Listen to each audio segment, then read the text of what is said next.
Hello दोस्तों, नमस्कार। आपके अपने यूट्यूब चैनल पर आपका स्वागत है। इस वीडियो में हम बात करेंगे कई सारी कंपनियों के बारे में।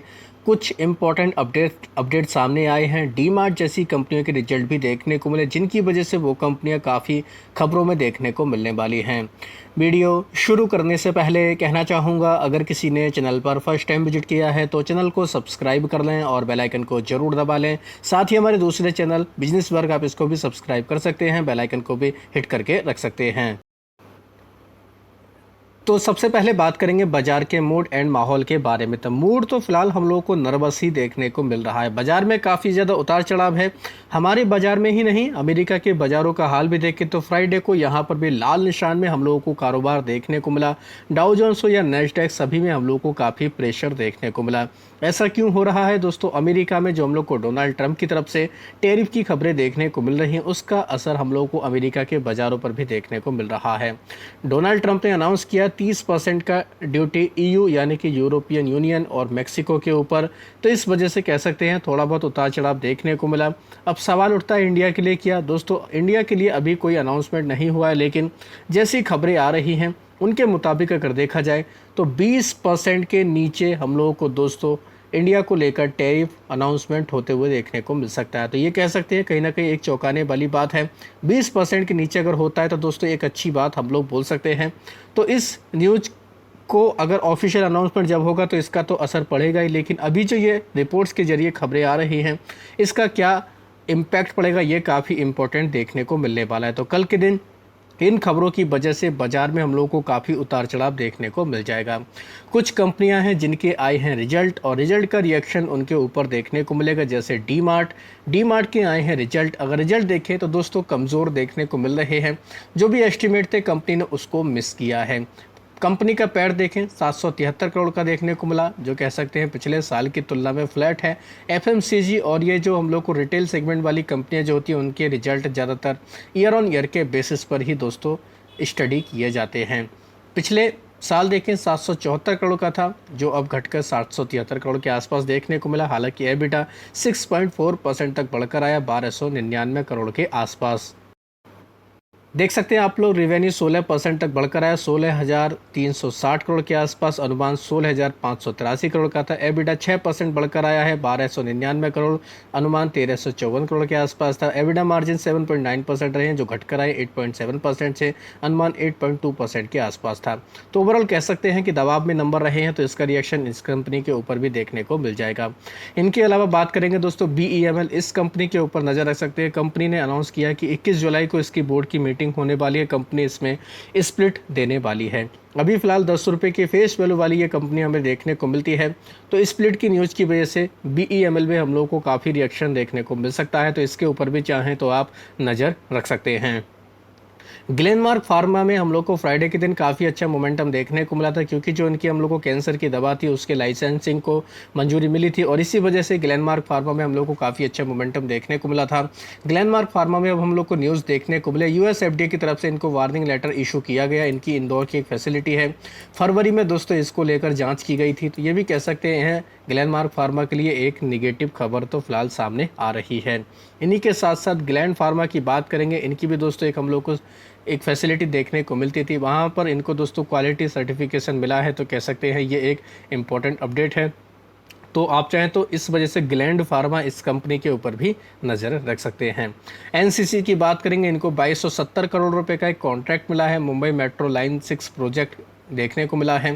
तो ये भी कह सकते हैं कंपनी के लिए काफ़ी अच्छी खबर है, काफ़ी बड़ा ये ऑर्डर देखने को मिला। तो एनसीसी के ऊपर इस ऑर्डर विन की न्यूज़ की वजह से हम लोगों को रिएक्शन भी देखने को मिल जाएगा। साथ ही बात करेंगे दोस्तों वॉकहार्ड के बारे में। वॉकहार्ड में एक अपडेट देखने को मिला है। ये कंपनी यूएस में जेनरिक फार्मा सेगमेंट से एग्जिट कर रही है, अनलॉक करेगी अपना कैपिटल। जो हाई इम्पैक्ट एरिया है वहाँ पर ये काम करेंगे। तो ये भी कह सकते हैं इसके लिए काफ़ी इंपॉर्टेंट खबर है। कंपनी अपना दोस्तों और जो बाकी के बिजनेस है उस पर दोस्तों काम करेगी, फोकस करेगी। तो कह सकते हैं इस कंपनी के ऊपर भी इस न्यूज़ का रिएक्शन देखने को मिल जाएगा। कैस्ट्रॉल इंडिया के लिए फाइनली एक अच्छी खबर आते हुए देखने को मिल रही है। 4,131 करोड़ रुपए का महाराष्ट्र सेल्स टैक्स डिपार्टमेंट के साथ में इनका डिस्प्यूट देखने को मिल रहा था। अब वो कह सकते हैं कैस्ट्रॉल इंडिया के पक्ष में आते हुए देखने को मिला है। तो कंपनी के लिए अच्छी खबर है। 4,131 करोड़ रुपए का ये हम लोग को मामला देखने को मिलता था। आईआरबी माफी चाहेंगे अजमेरा रियलिटी की बात करेंगे। इसका Q1 का बिजनेस का डेटा हमें देखने को मिला है। कंपनी का अगर कलेक्शन देखें तो 42% तक बढ़कर आया 234 करोड़, लेकिन Q1 में सेल्स 65% तक गिरकर आई है, 108 करोड़ रुपए के आसपास देखने को मिली है। उसके पीछे का कारण है कई सारे प्रोजेक्ट कंपनी के डिले चल रहे हैं, उसकी वजह से इस पर ये हम लोग को असर देखने को मिला। सुलह वाइनयार्ड का Q1 का रिजल्ट देखने को मिले हैं। रेवेन्यू कंपनी का 8% तक गिरकर आते हुए देखने को मिला, 118 करोड़ रुपए के आसपास देखने को मिला, जो पहले 128 करोड़ था। कंपनी का दोस्तों हम लोग को सेल्स भी गिरकर आते हुए देखने को मिला, पैट भी गिरकर आते हुए देखने को मिला। उसके पीछे के कई सारे रीजन देखने को मिल रहे हैं। सबसे ज़्यादा इम्पैक्ट महाराष्ट्र के वजह से देखने को मिला है, तो ये कंपनी भी काफ़ी ज़्यादा हम लोगों को फोकस में देखने को मिल जाएगी। आईआरबी इंफ्रा, इस कंपनी की तरफ से भी अपडेट दिया गया है। कंपनी का अगर Q1 FY26 का देखा टोल रेवेन्यू 8% तक बढ़कर आते हुए देखने को मिला है, 1680 करोड़ रुपए के आसपास, तो ठीक ठाक नंबर है। तो इसका भी रिएक्शन इस कंपनी के ऊपर देखने को मिल जाएगा, तो इसके ऊपर भी आप चाहें तो नज़र रख सकते हैं। अलकार्गो टर्मिनल्स की बात करेंगे। जून का कंटेनर फ्रेट स्टेशन इन्होंने वॉल्यूम जारी किया है, तो मार्जिनल इसमें गिरावट देखने को मिली है। तो ये कंपनी भी कहीं ना कहीं बाजार के रडार पर देखने को मिलेगी। 48.7 थाउजेंड TEU ये हम लोग को इसका वॉल्यूम देखने को मिला है, जो पहले 51 के आसपास देखने को मिलता था। बात करेंगे राइट्स के बारे में। इसको दोस्तों एक ऑर्डर मिला है, 46 करोड़ के आसपास का ये ऑर्डर है। तो इनको दोस्तों कर्नाटका में एक कॉलेज के इंफ्रास्ट्रक्चर प्रोजेक्ट पर काम करना है, तो कह सकते हैं राइट्स के लिए भी कहीं ना कहीं अच्छी खबर है। बात करेंगे दोस्तों न्यूजन केमिकल्स के बारे में। कंपनी के बोर्ड ने अप्रूव कर दिया, 200 करोड़ रुपए ये रेज कर रहे हैं एनसीडी यानी कि नॉन कन्वर्टेबल डिवेंचर के जरिए दोस्तों ये रेज करेंगे, तो ये भी कंपनी के लिए एक इम्पॉर्टेंट खबर है। विष्णु प्रकाश आर पुंगलिया, इस कंपनी को 78 करोड़ रुपए का एक ऑर्डर मिला है जयपुर डेवलपमेंट अथॉरिटी की तरफ से, यानी JDA की तरफ से इनको ये ऑर्डर मिला है। इनको दोस्तों कई सारे काम करने हैं, जिनमें रेलवे लाइन है और भी हम लोगों को कई चीज़ें देखने को मिलती हैं। बात करेंगे दोस्तों अडानी ग्रीन एनर्जी के बारे में। इसमें भी हम लोग को दो बड़े अपडेट देखने को मिले हैं। पहला अपडेट है कि अडानी ग्रीन एनर्जी का अगर ऑपरेशनल रिन्यूएबल कैपेसिटी देखें तो 45% तक बढ़कर आते हुए देखने को लिए 15,816 मेगावाट ये हो चुकी है, जो पहले हमें 10,934 मेगावाट देखने को मिलती थी। तो कैपेसिटी कंपनी की बढ़ी है, जो अच्छी खबर है। साथ ही अडानी ग्रीन एनर्जी में एक खबर ये भी देखने को मिल रही है, कंपनी ने अपनी प्रोमोटर कंपनी आर्डोर के जरिए 1209 करोड़ रुपए का फंड रेज किया है। कंपनी ने 1.08 करोड़ इक्विटी अलॉट की है, तो ये भी कह सकते हैं कंपनी के लिए इम्पोर्टेंट अपडेट है। इनके अलावा बात करेंगे अंबर एंटरप्राइज के बारे में। कंपनी के बोर्ड ने अप्रूव कर दिया है रेजुलेशन को लेकर, करीब 2500 करोड़ रुपए का ये फंड रेज करने वाले हैं। इसके जरिए कंपनी अपने बिजनेस को एक्सपेंशन करेगी, तो ये भी कह सकते हैं अंबर एंटरप्राइज के लिए काफ़ी अच्छी खबर देखने को मिल रही है।